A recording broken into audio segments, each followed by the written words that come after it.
everybody else, welcome aboard. We're glad you're here. Um, and we're looking forward to a great conversation today to be able to answer any questions that you might have, and also to just share some information about what's going on at the state level and kind of what we're working on. But again, we invite you to ask questions, to be as participatory as you are interested in being. You can do that through just jumping in at any time, or you can ask questions over in the chat bar, which is also located on your screen, so you can check that out as well. But we are glad you're here. We are, I think, in the last throes of the school year for most folks are moving toward winding down, and those of you who have decided to waive your extended days certainly are getting closer to that deadline as well.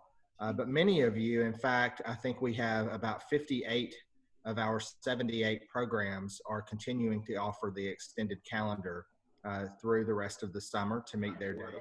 So we're appreciative of that. That certainly is an option, but it's one that most of our districts have decided to continue offering. So we're really excited about that.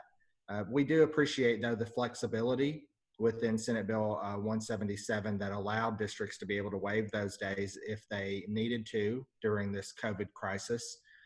So we appreciate the flexibility of that, but we know that many of you obviously have decided to continue offering those services, and so we're appreciative of that as well. So thank you all for that. We do have some information to share today that we just want to talk about and get in your hands. And then also, again, answer any questions that you might have and open the floor for discussion so that you can talk with other programs across the state who are like you, who are serving your population of students. You might not have that opportunity in your own district. Most of our districts only have one program, and some of them are very small. And so you may not have other folks in your district who are experiencing the same kinds of things that you are at your local level. And so we want to make sure that you have an opportunity to have that conversation as well here. So we'll do that as we go through, but I'll start by sharing a little bit of information with you guys about what's going on with us. So some of the things that you're most interested in. Last week, we talked about the funding level for next year, and I shared with you at that time that the per child rate was going to move to $4,146. That's an increase of $203 per child over the allocation for the current year. And so we're really excited about that. However, I think there are a lot of different caveats involved in that number.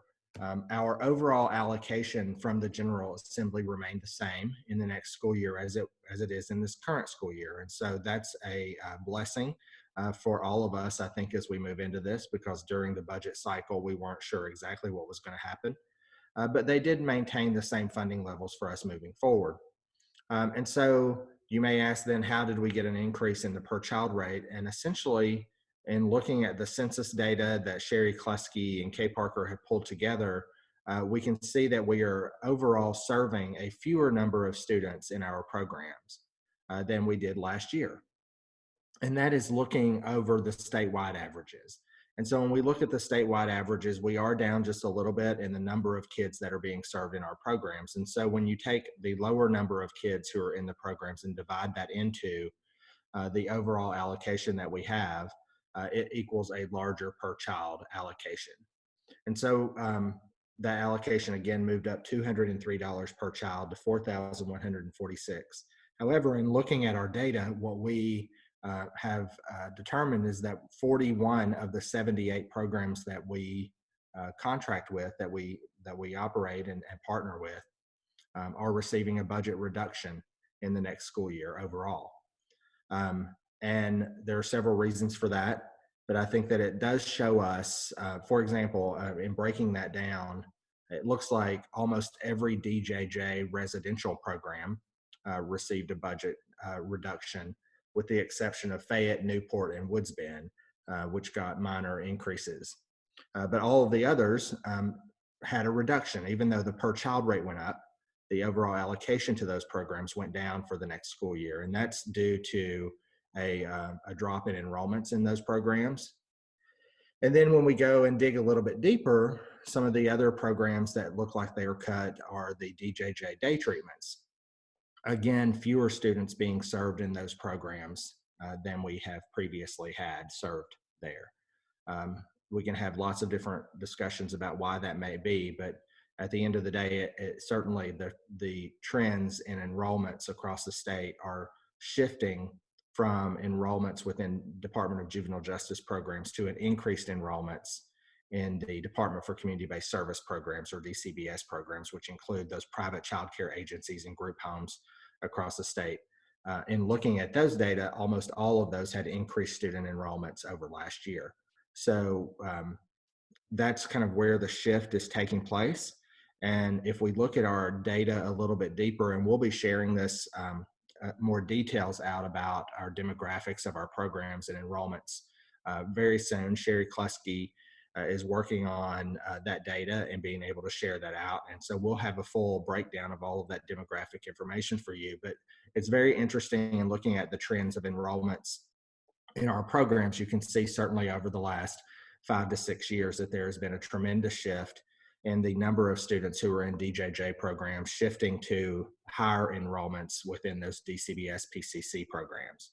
In fact, I would say in the last 10 years, in 2010, we roughly had about 50-50 enrollment in DCBS and DJJ, meaning that half of our students were in DJJ and half of them were in DCBS at that time.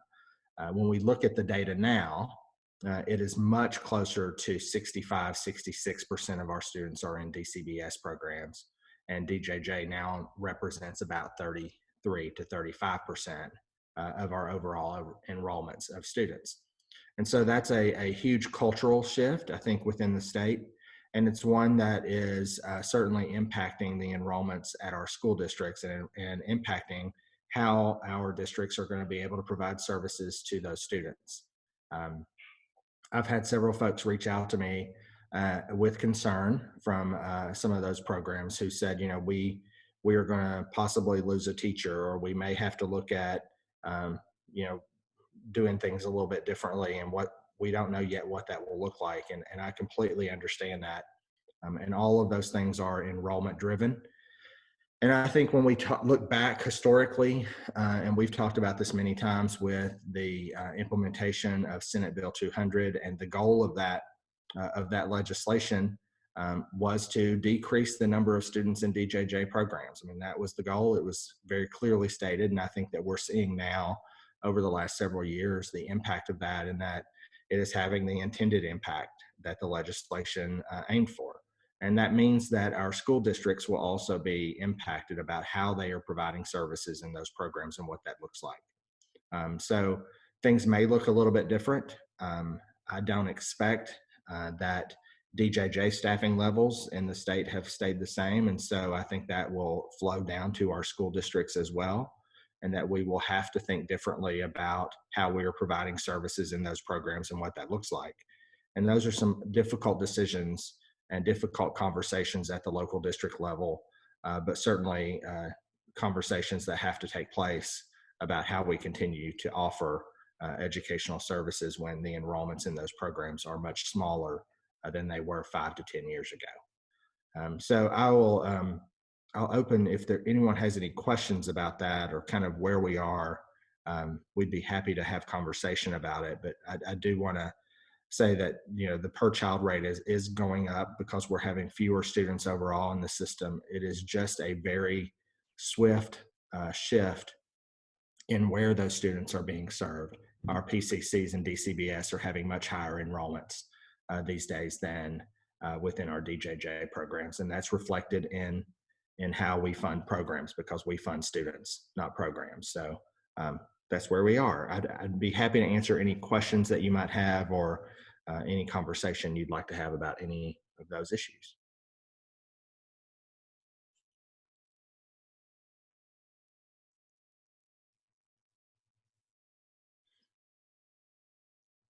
And again, I know that this is probably not the most conducive environment to have those conversations, but if you have questions and you just don't want to jump in front of a large group like this, you certainly can post questions in the chat, or you can private message us if you are interested in that, and we can have a conversation, or call us at any time.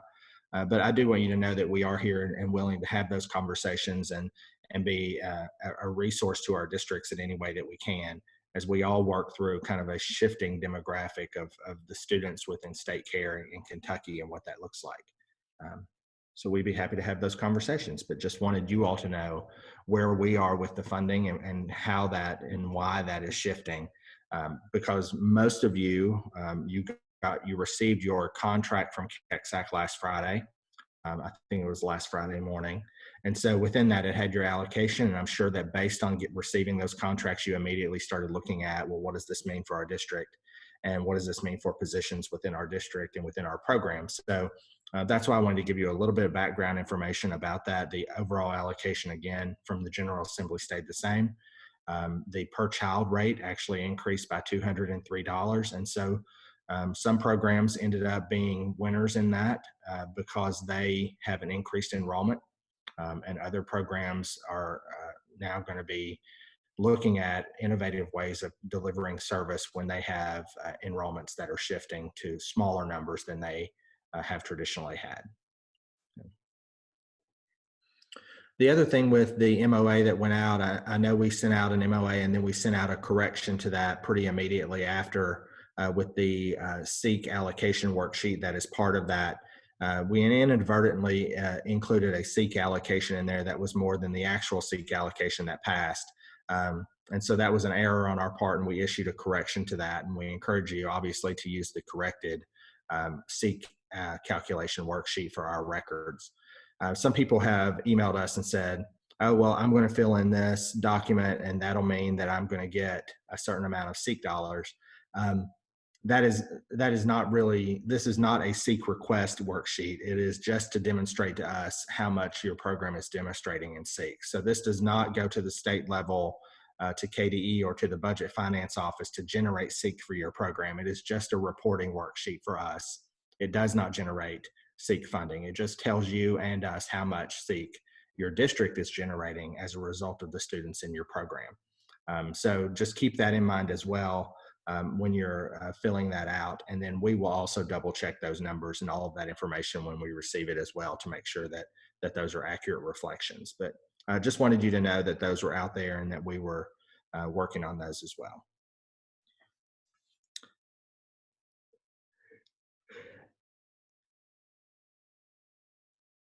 You guys all look great this morning, by the way. See lots of very friendly, smiling faces. Appreciate you guys being here. We have a good group of folks, so thank you. I like some of your backgrounds out there. Brandon, I love you out in the middle of the woods somewhere, out in a nice farm with maybe an orchard. I do want to share just a little bit more information with you as well. We had our third quarter reimbursement request deadline was just very recently passed. And so we wanted to let you know that we have submitted all of those requests to the Department of Education for reimbursement. So your districts should be receiving those soon. We did all of those reimbursements except for 2 districts that we did not fully submit all of the information that you requested. If you look at our contract, our memorandum of agreement, there is a clause within there that says we will reimburse up to 90% of your allocation up to the third quarter. We never reimburse more than 90% until the very final payment.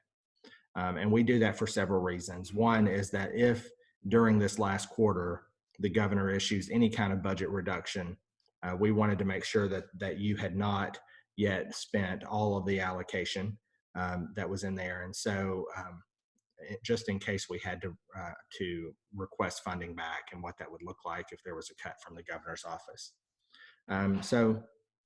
I think there were 2 districts who have submitted reimbursement requests in excess of the 90%. And so we reduced those down to the 90%, but assuming we will not receive any budget cuts for the rest of this year, then those full reimbursements will be made at the final quarter.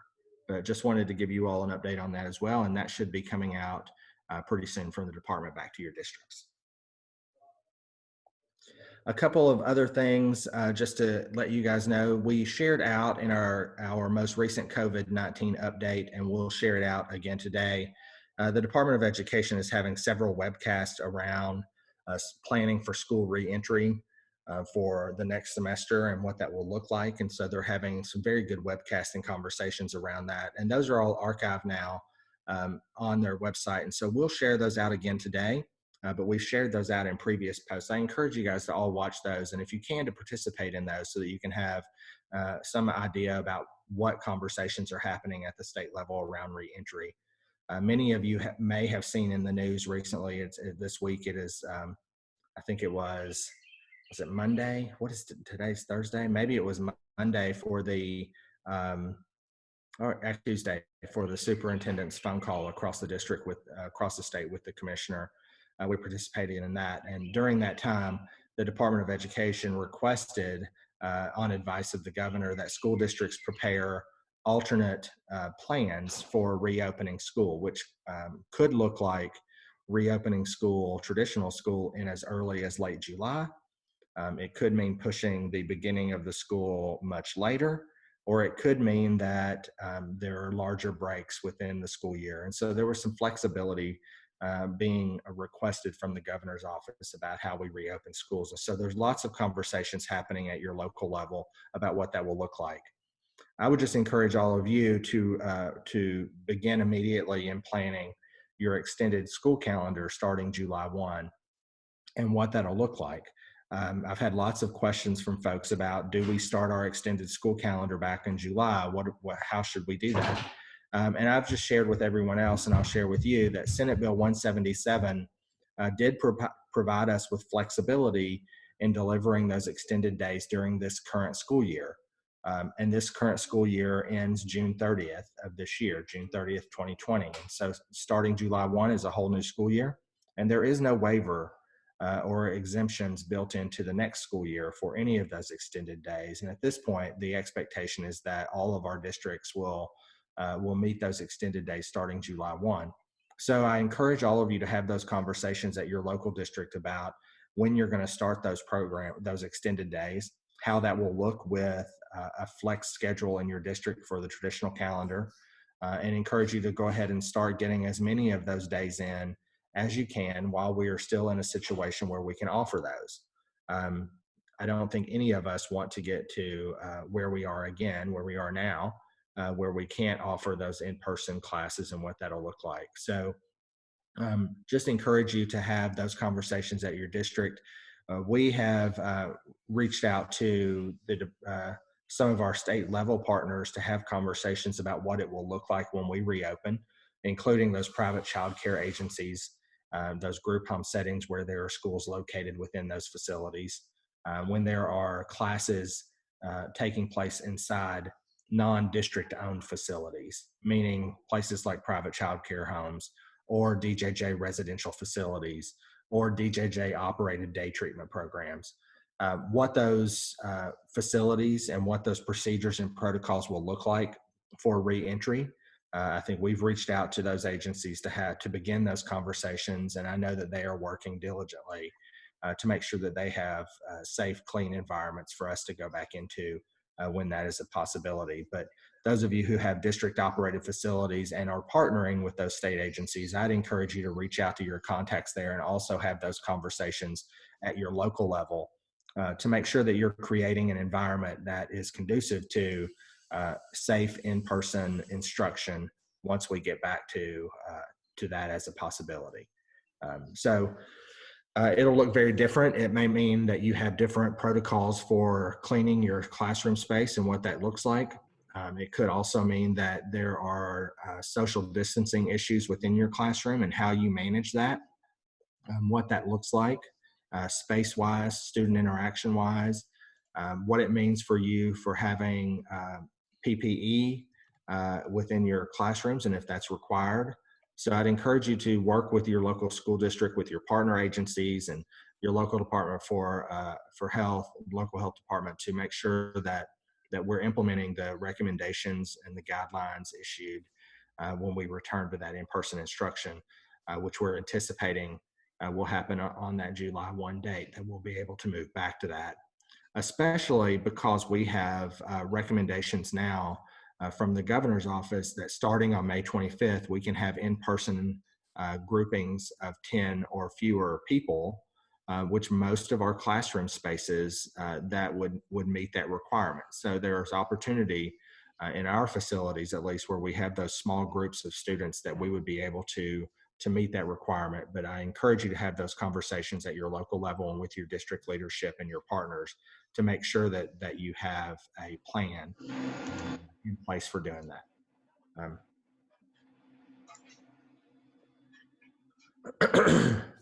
Other things that are going on, anybody have any questions about that, by the way, or conversations that you're having at your local level about reentry?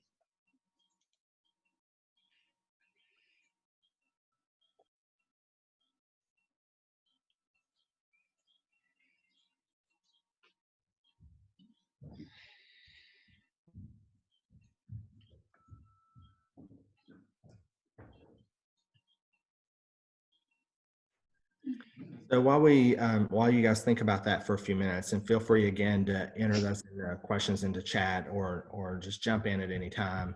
And again, we'll open the floor in a few minutes and have conversation around any of those issues that you're interested in. But I do also want to let you know some things that we're working on in addition to that. I don't know how you guys feel about this, but we feel like this has been a pretty good way for folks to come together and to have some rich conversation around different topics that you're interested in, including last week we talked about graduation plans and what that looks like. And we've had conversations. And so we have talked internally with our team, and we are very interested in creating additional opportunities like this as we move into our next school year. I think one of the silver linings from this entire experience is how rich and meaningful that conversations like this can be for all of us. And how it's an excellent way, I think, for us to get information directly into your hands, so that you have that as soon as possible instead of waiting. As we have in the past, we have 2 meetings per year of administrators. That's what's required by our state law. And so we have done that. And we feel like that this has really been such a good experience for us, and the feedback that we've received from a lot of you, that we would like to continue this in the fall. So we are looking at creating five work groups out of this, who would be paired based on the type of program that you're in. So we would have a day treatment group, we would have a private child care group home, we'd have a hospital group, we'd have a DJJ residential group, mental health services programs, and that we would have an opportunity for you to come together in those small groups quarterly to have conversations like this, so that you can meet with other people who are in programs like yours and continue the dialogue and conversations on a smaller scale with people who are much more similar to you. We have tried this in the past, and so we know that that they have worked in the past, but with kind of maybe a little bit more limited success. And so, excuse me, we want to make sure that we provide you that opportunity. So starting in this fall, we'll be rolling out those group meetings. Angie Austin and Peggy Shearer have done a great job of working with us to coordinate those. And so we'll be setting those up and rolling those out in the fall, and hope that you all will participate. It'll be voluntary. You can join if you want to, and if you don't want to, that's okay.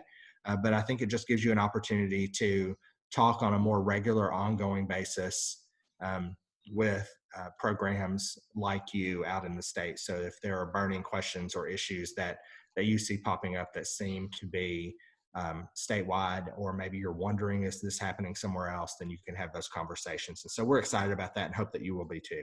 So keep your eyes open for that coming soon. And then I feel like I'm just rolling through this really fast, but I also, there's one other thing that we have burning that's going on, and that is obviously our Alternative Education Summit. We are working and having a lot of conversations internally about that summit and what that will look like. We have reached out to several of our state partners around the state to ask about their plans and what they're working on. I do know that the KDE Title I program that typically happens the 2 days before our summit at the Embassy Suites, that's usually coordinated by Monica Shack, has been moved to a virtual program, and so they are not going to be meeting in person this year. And so we also know that the Department of Education's Persistence to Graduation Summit, which happens the week before ours, they've also moved that to a virtual event. And so they won't be meeting in person. And so as we've reached out across the state and continued to ask about other programs that are similar to ours, the feedback that we continually are getting is that all of them are moving to a virtual event. And so we are obviously taking that into consideration as we are planning. No, Sean's, Lily's is gone. There are empty containers around there. Your host on there, could you mute everybody in there?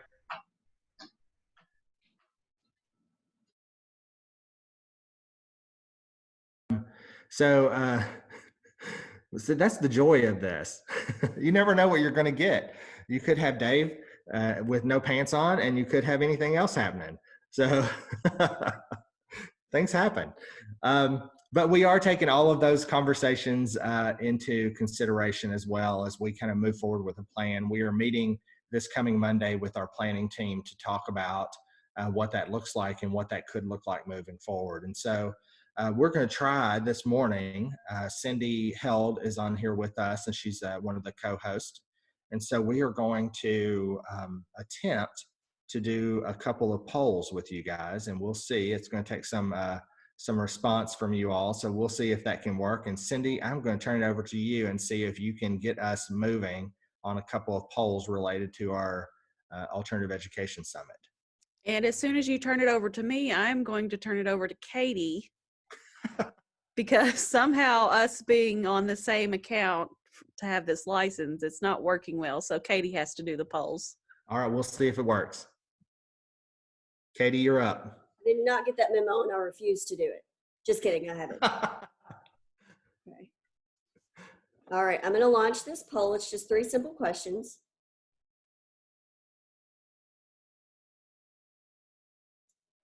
All right, folks, so you can see there, you can just go in, click your poll responses and then submit. So we'll give you just a few minutes to do that, and then we'll have that information and we'll appreciate it. So you're definitely seeing that, right? I can't see it as the host. Can you guys give us a thumbs up if you can see it? I see it. Awesome. All right, perfect.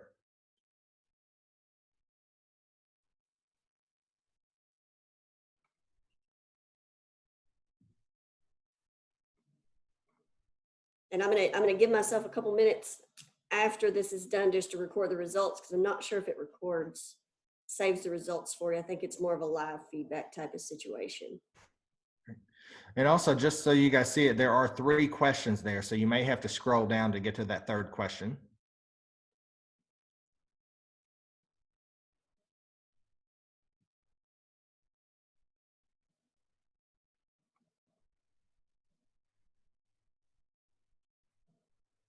Option 1 needs more options because that's kind of to be determined. I would love to meet in person, but unsure about how everything's going to be. Mm-hmm. And that's the problem for us is we have to decide pretty quickly, and we don't know how it's going to be then. You know, it could wind up being just fine, but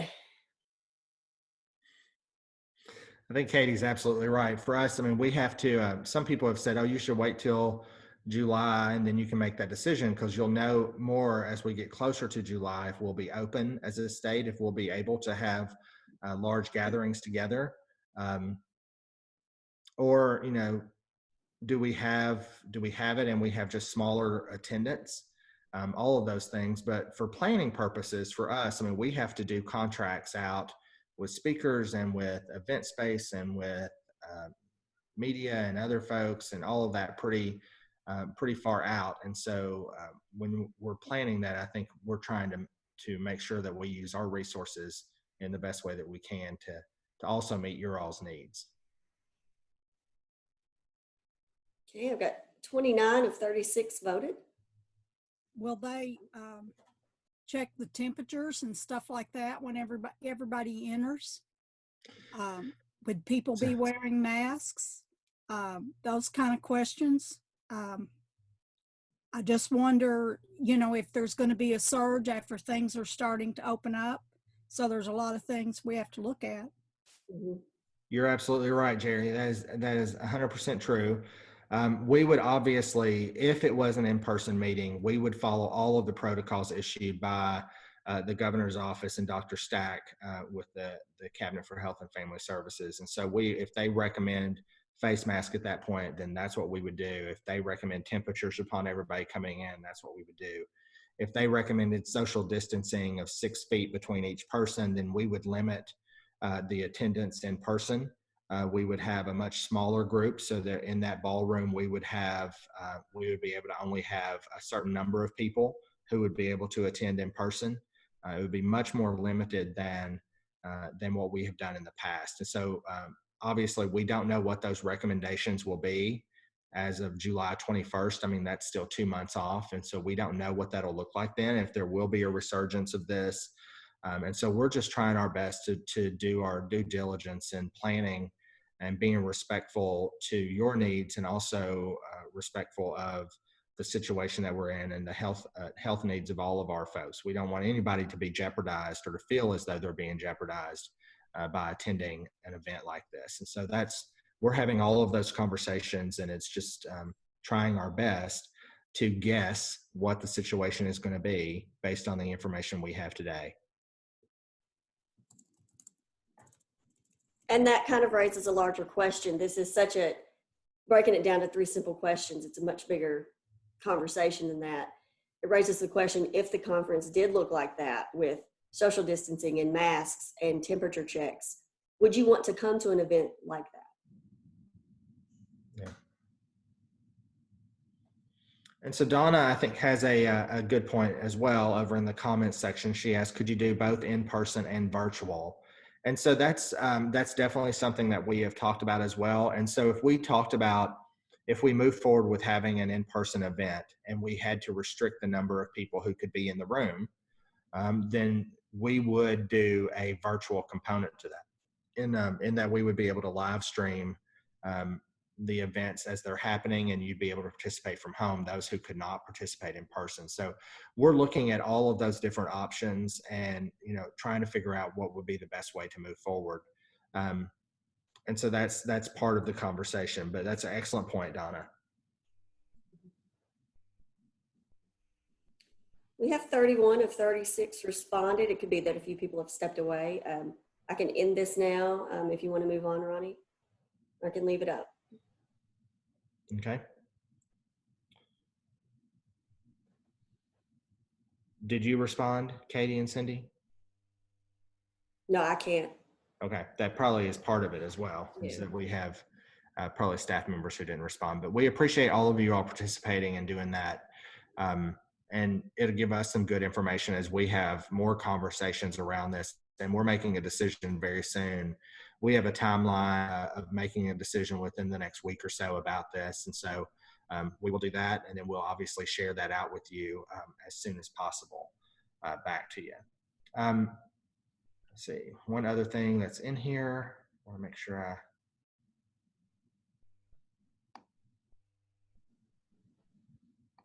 there we go.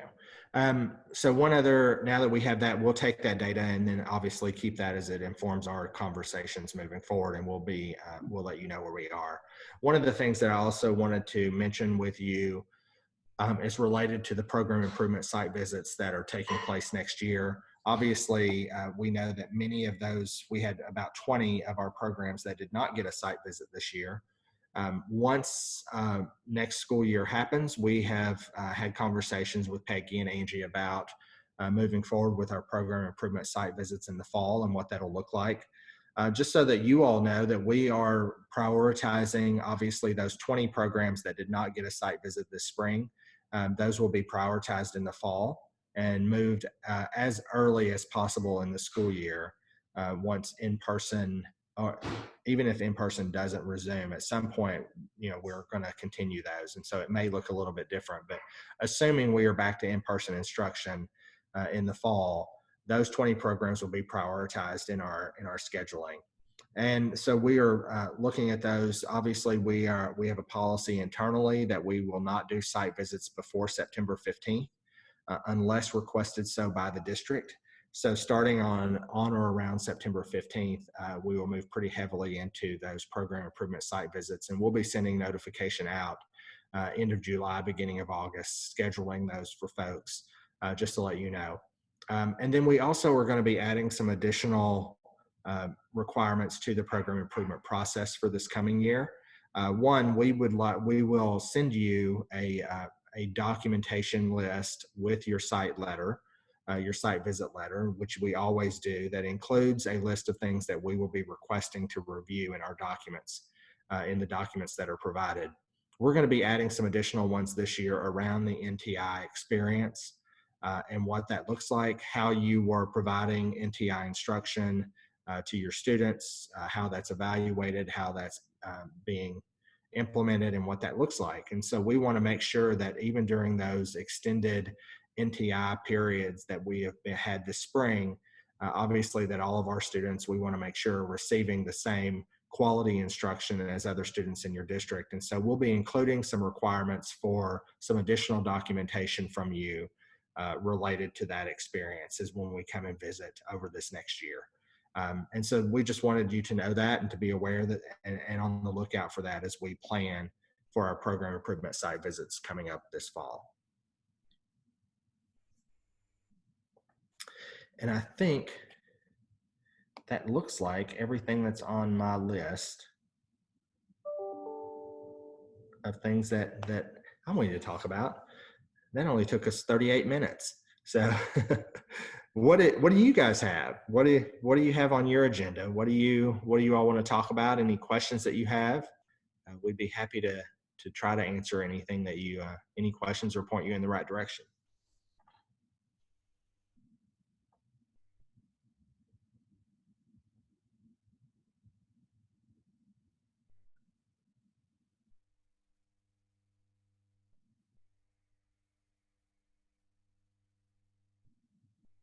Since one of the things we're always talking about is how we're doing different things at our schools. Again, I'm at a day treatment up here in Louisville.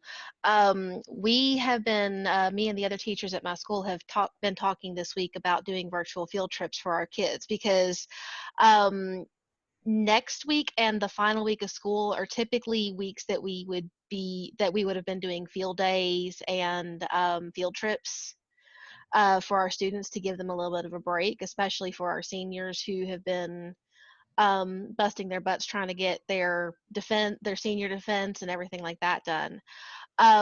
So this week we started talking about virtual field trips, and a couple of sites came up as good options to look at for what we want to do with this. Sorry, I have a cat in here. I'll post the link in the chat for anybody else that might want to participate in this. But a couple of proposals that came up from that are, there's one that actually goes to Mars, which was interesting. But there's a couple of other ones that I thought would be really good for not just our students, but for anybody's. Great, thank you so much. I think also, that's one of the things that as a parent who's doing NTI at home as well, that's one of the things that we've also been doing with our daughter as well. So that's a fantastic ideas, and we appreciate you sharing the links. Those links are over in your comment section. Those of you who are on who are looking at that chat, so you can follow those links and copy those and put them into your browser as well, so you have those moving forward. But thank you, Courtney. Appreciate that. Great idea. Great suggestion.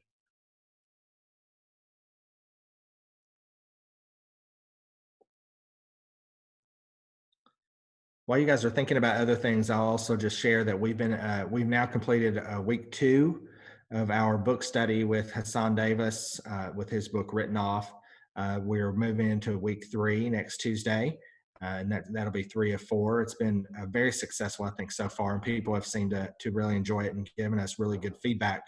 And so we're going to be exploring opportunities for additional programs similar to that, additional PLCs that we can have where we can learn together.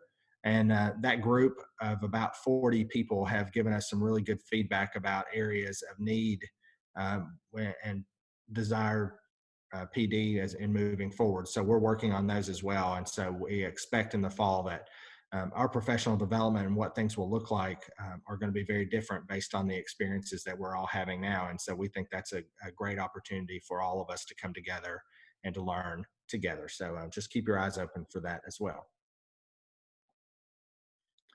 Other thoughts or comments from folks?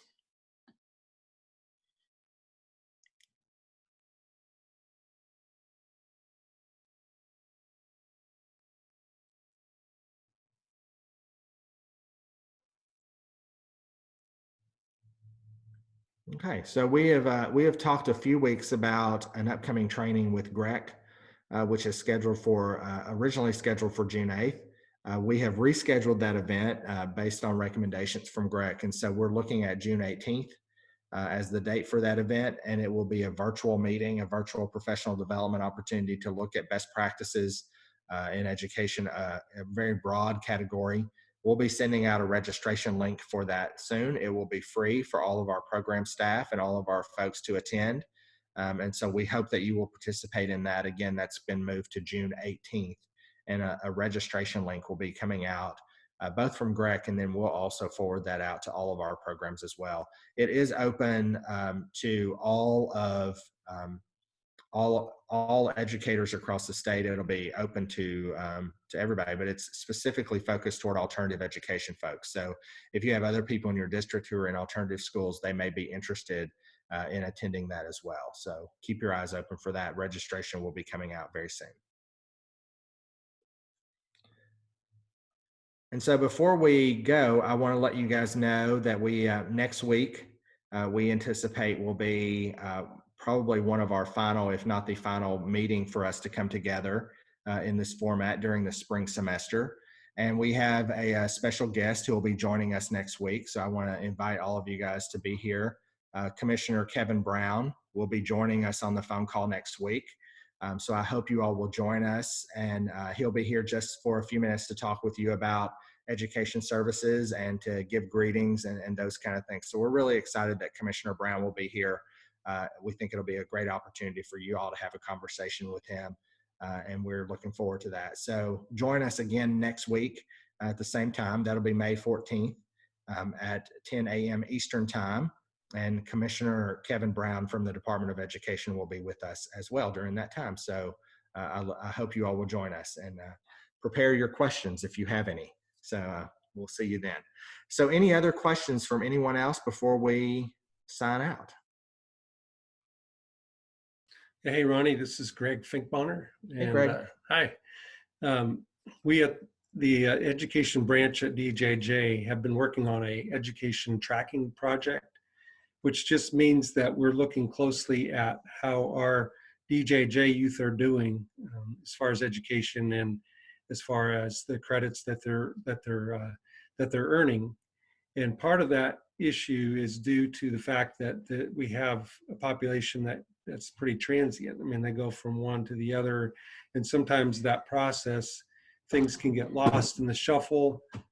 Students lose track of credits and things like that. So we're really looking at doing a good job of tracking their progress. So we've started looking at this kind of a data gathering informational piece, and we've kind of broken it up, the project up by our members of our branch to look at these individual programs and facilities and so on. And so part of that, because right now we currently don't have access to Infinite Campus, so we may be reaching out to administrators or staff members to ask about the different information on the individual youth as far as credits and what they've earned. So just wanted to let people know that we will be reaching out to you in the next month or so as we start gathering this information. So if anybody has any questions about that, we'd be happy to answer those questions. Great. Thank you, Greg. Appreciate that very much. Sure. I'm excited to hear the results of that. Mm-hmm. Yes.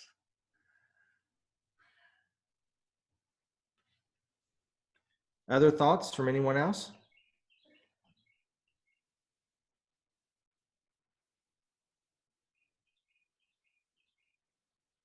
Okay. So again, I want to thank everybody for being here. I appreciate your time.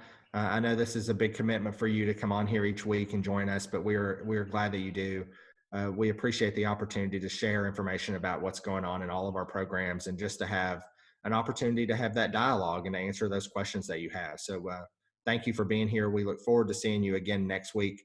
Again, that's Thursday, May 14th at 10 a.m. We'll send out an invite for all of you to join us. And Commissioner Brown will be joining us as well at the beginning of that meeting. So we look forward to seeing you then. In the meantime, if you have questions that we didn't cover today, please feel free to email any of our staff members and we'll be happy to address those questions. And then if there are questions that need to be brought to the larger group, we can do that as well next week. So we look forward to seeing you then. Thanks everybody for being here. I appreciate you all so much. Thank you very much, Ronnie.